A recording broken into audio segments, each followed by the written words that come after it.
Hello எல்லாரும் எப்படி இருக்கீங்க? இன்னைக்கு நம்ம வீட்டு ஸ்பெஷல் என்னன்னு பார்த்துடலாமா? ஒரு எம்மியான சூப்பரான காரசாரமான எண்ணெய் கத்திரிக்காய் குழம்பு தாங்க. எப்படி செய்யுதுன்னு பார்க்கலாம். அதுக்கு முன்னாடி சின்ன டேஸ்டான ரெசிபிக்கு நம்ம சேனலை சப்ஸ்கிரைப் பண்ணாதவங்க சப்ஸ்கிரைப் பண்ணிக்கோங்க. எண்டு ஸ்க்ரீனில் ரெசிபி ஷேர் பண்ணுறேன், போய் விசிட் பண்ணி பாருங்கள். வாங்க வீடியோக்குள்ளே போகலாம்.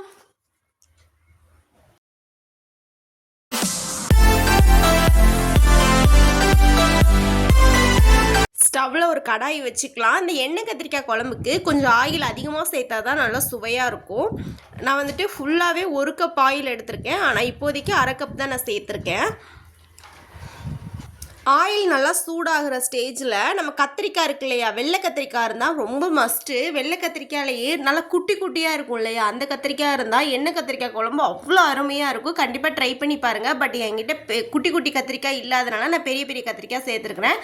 இந்த மாதிரி 4ஆக கீறி நம்ம சேர்த்துக்க போகிறோம். அவ்வளோ கத்திரிக்காவுமே ஃபுல்லாக 4ஆகவே கீறி சேர்த்துக்கலாம். சேர்த்துட்டு இந்த கத்திரிக்காவுக்கு தேவையான உப்பு சேர்த்துக்கலாம். உப்பு வந்துட்டு மேக்ஸிமம் கல் உப்பு சேர்த்துக்கிட்டால் ரொம்ப அருமையாக இருக்கும். கல் உப்பு சேர்த்துட்டு ஒரு மூடி போட்டு கூட விட்டுக்கலாம். ஃபுல்லாக அந்த பக்கமும் இந்த பக்கமும் புரட்டி விட்டுட்டு ஃபுல்லாகவே சிம்மில் வச்சுட்டு ஒரு மூடி போட்டு விட்டால் கத்திரிக்காய் நல்லாவே குலைவாக வெந்துடும். அந்த ஸ்டேஜில் நம்ம வந்துட்டு ஒரு பவுல்லையோ இல்லை ஒரு பாத்திரத்துலையோ மாற்றி வச்சுக்கலாம்.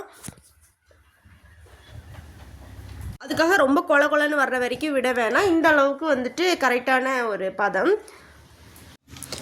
ஃபுல்லாகவே எடுத்து வச்சுட்டு அதே ஆயிலில் தான் மறுபடி தாளிப்பு கொடுக்க போகிறோம். மறுபடி பாத்திரத்தை மாற்றிட்டு இருக்க முடியாது. ஒரே பாத்திரத்துலேயே வேலையை முடிச்சிடலாம்.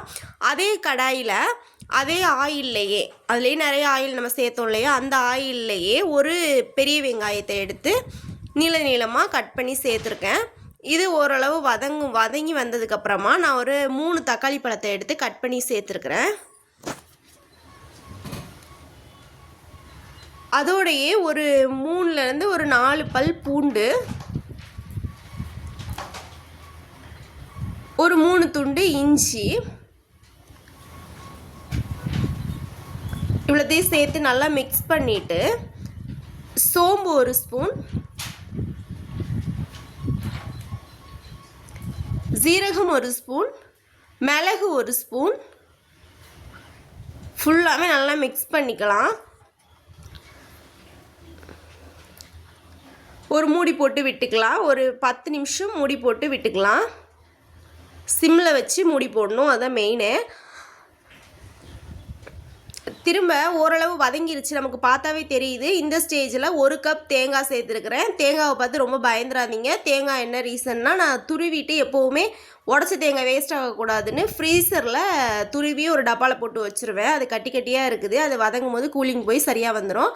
ஃபுல்லாகவே நல்லா வதக்கி விட்டுட்டு அதோடு சேர்த்து மசாலா சேர்த்துக்கலாம். குழம்பு மிளகாத்தூள் 2 ஸ்பூன், தனி வத்தல் பொடி, மல்லிப்பொடி, வீட்டில் அரைச்ச மல்லிப்பொடி 4 ஸ்பூன், 1 ஸ்பூன் மஞ்சள் தூள், இவ்வளவு சேர்த்து நல்லா மிக்ஸ் பண்ணிக்கலாம். இது வந்துட்டு இவ்வளவுத்தையும் சேர்த்ததுக்கப்புறம் நம்ம அடுப்பை ரொம்ப கம்மியாக வச்சுக்கணும். இல்லைன்னா எல்லாமே சேர்ந்து அடி பிடிச்சி மசாலாலாம் கருகிரும். ஓரளவு மசாலாலாம் சேர்ந்துருச்சுன்னு நமக்கு தெரியும் இல்லையா, அந்த ஸ்டேஜில் ஸ்டவ்வை ஆஃப் பண்ணி இது ஒரு மிக்ஸி ஜாரில் போட்டு நல்லா ஃபைன் பேஸ்ட்டாக அரைச்சிட்டு வந்துக்கலாம். நல்லா ஃபைன் பேஸ்ட்டுக்கு அரைச்சிட்டு வந்தாச்சு. மறுபடியும் அதே கடாயில் தாளிப்பு கொடுத்துக்கலாம். அதே கடாயை ஸ்டவ்வில் வச்சு நம்ம எடுத்து வச்சோம் இல்லையா ஆயில், அதில் மிச்ச ஆயிலையும் ஊற்றி கடுகு 1 ஸ்பூன், வெந்தயம் 1 ஸ்பூன். இந்த வெந்தயம் இந்த எண்ணெய் கத்திரிக்காய் குழம்புக்கு நல்ல வாசனையையும் ஃப்ளேவரையும் கொடுக்கும். அதனால் கம்பல்சரியாக வெந்தயம் சேர்த்துக்கணும். ஃப்ரெஷ்ஷான கருவேப்பிலை, ஒரு பல்லாரி, நான் சின்ன சைஸ் பல்லாரியாக தான் எடுத்திருக்கேன். நல்லா மிக்ஸ் பண்ணிவிட்டு கண்ணாடி பதத்துக்கு வரும் இல்லையா, அந்த ஸ்டேஜில் நம்ம அரைச்சி வச்ச பேஸ்ட்டை ஊற்றிக்கலாம்.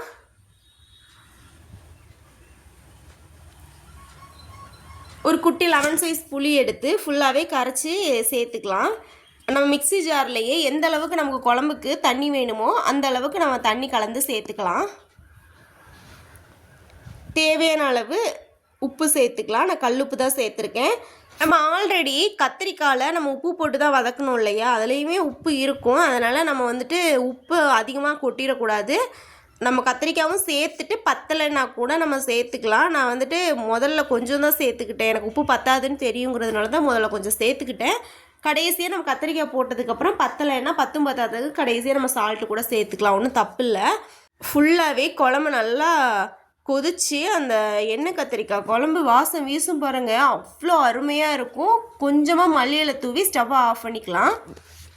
சூப்பரான ஒரு சுவையான எண்ணெய் கத்திரிக்காய் குழம்பு ரெடி ஆயிடுச்சு. கண்டிப்பாக நீங்களும் உங்கள் வீட்டில் ட்ரை பண்ணி பாருங்கள். இந்த மாதிரி ஈஸியான டேஸ்டான ரெசிபிக்கு நம்ம சேனலை சப்ஸ்கிரைப் பண்ண மறந்துடாதீங்க. எண்டு ஸ்க்ரீனில் ரெசிபிஸ் ஆட் பண்ணேன். கண்டிப்பாக போய் விசிட் பண்ணி பாருங்கள். தேங்க்ஸ் ஃபார் வாட்சிங். பாய். இன்னொரு வீடியோவில் பார்க்கலாம்.